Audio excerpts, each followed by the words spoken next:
ఇప్పుడు కృష్ణ గారికిను బాలు గారికి ఎక్కడ తేడా వచ్చింది? కొంతకాలం రాజ్ సీతారామన్ ఆయనతో పాటలు పాడించారు కదా. అవునండి, అవును.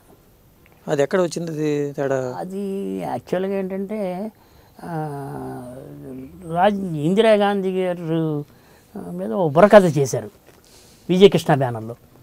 ఆ విజయకృష్ణ బ్యానర్లో బుర్రకథ చేసినప్పుడు దానికి సంబంధించి ఎస్పి బాలసుబ్రహ్మణ్యం గారు బుర్రకథ ప్లేబ్యాక్ చేశారు. చేసినప్పుడు జనరల్గా అది కృష్ణ గారు విజయనగర గారు వాళ్ళకి కాంగ్రెస్ పార్టీ మీద ఉన్న మక్కువతో ఇందిరాగాంధీ మీద ఆ బుర్రకథ చేయడం, దానికి ఎస్పి బాలసుబ్రహ్మణ్యం గారి చేత పాటలు పాడించుకోవడం జరిగింది. జరిగిన తర్వాత అది వాళ్ళు అభిమానంతో ఎంత ఇంట్రెస్ట్గా చేయించుకున్నా సరే దానికి సంబంధించి ఇచ్చుకునేవి పుచ్చుకునేవి ఉంటాయి కదా. ఆ విషయంలో బాలసుబ్రహ్మణ్య గారి సైడ్ నుంచి ప్రస్తావన వచ్చిందని, వీళ్ళు ఏంటి అలా అడగడం ఏంటి అని ఫీల్ అవ్వటం, ఫీల్ అయ్యి వాళ్ళు హర్ట్ అవ్వటం చేసి అప్పుడు అక్కడ కొంచెం దూరంగా. ఓకే. రెండోది ఇదే ఎస్పి బాలసుబ్రహ్మణ్యం గారు ఓ సినిమా తీశారు కృష్ణ గారి హీరోగా. ఆ సినిమాకి కూడా మామూలు ఒక తనకి బాగా అనుకూలంగా ఉండే ప్లేబ్యాక్ సింగరు తీసిన సినిమా, ఒక నిర్మాతగా తీసిన సినిమా కాబట్టి ఆయన సహకరించారు. అందరిలాగానే ఆయన వాళ్ళకి ఇబ్బంది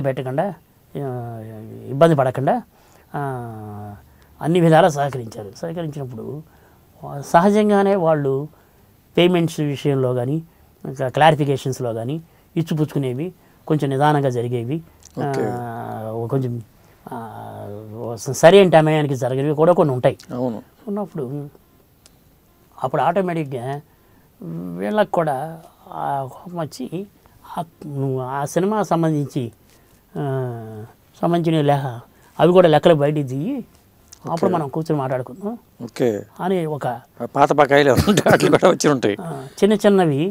అంటే నువ్వు నన్ను అడుగుతావా, నేను నిన్ను అడుగుతాను అన్నది ఈగో క్లాషెస్ వచ్చేసేసి వచ్చినట్టుగా వినికిడి, వీళ్ళు క్లాషెస్ వచ్చినట్టుగా వినికిడి చేసి ఆటోమేటిక్గా గ్యాప్ వచ్చేసింది. ఆ గ్యాప్ రావడం రాజ్ సీతారాం గారిని ఎంకరేజ్ చేసి ఆ రాజ్ సీతారాం గారి సింగర్గా చాలా చిత్రాల పాటలు పాడడం జరిగింది. విచిత్రం ఏంటంటే కృష్ణ గారి ఇండస్ట్రీకి వచ్చిన తర్వాత ఎస్పి బాలసుబ్రహ్మణ్యం గారు కృష్ణ గారి పాటలకి గొంతు బాగా కలుస్తుంది అని ఆయనకి ముద్రపడిపోయి ఆయన చాలా సినిమాలు మధురమైన పాటలు పాడి మంచి హిట్స్ ఉన్నప్పటికీ ఈవెన్లో రాజ్ సీతారాం గారు ఉన్న తక్కువ కాలంలోనే ఒక ఖైదీ హృదయ కావచ్చు, ఓ సింహాసనం కావచ్చు, ఒక నాపిలిపై ప్రభంజనం కావచ్చు, కొన్ని చిత్రాలు వచ్చినాయి. అసలు మామూలు హిట్ కాదు. మ్యూజికల్ ఆకాశంలో ఒక తార, సింహాసనం, ఖైదీ హృదయల పాట.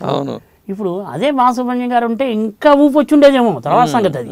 కానీ రాజ్ సీతారాం గారు ఉన్నంత మాత్రాన మీకు మిగతా కాన్సెప్ట్స్ ఎలా ఉన్నా సరే గొంతు కూడా సూట్ అవ్వాలిగా, అలవాటు పడిపోయి ఉంటాంగా, ఇబ్బంది పడతాంగా. కానీ షూట్ అయ్యింది, బాగా పాడాడు, మంచి హిట్స్ వచ్చినాయి. తర్వాత ఇవన్నీ చిన్న చిన్న మనస్పర్ధలు, వాళ్ళు అంటే మధ్యలో చెప్పుడు మాటలు కూడా ఉంటాయి కదా, మధ్యలో సరైన సమాచారం లేక చెప్పుడు మాటలు ఉండడంతో అయిపోయిన తర్వాత ఒకసారి ఎస్పి బాలసుబ్రహ్మణ్యం గారి కృష్ణ గారి దగ్గరికి వచ్చి ఓపెన్గా ఎక్స్ప్లెనేషన్ ఉంది, మనం మిగతావన్నీ తర్వాత మాట్లాడుకుందాం, రేపు మన సినిమా వాళ్ళంది కదా, ఆ సాంగ్ నువ్వు పాడని చెప్పేసి ఆయన డిస్కషన్ ఏమి చేయకుండా చెప్పి పంపించేశాడు. అంటే ఏంటి, నో రెస్ట్రిక్షన్స్, నువ్వు నా దగ్గరికి వచ్చావు, మనం కలిసి పనిచేద్దాం అని చెప్పి ఆయన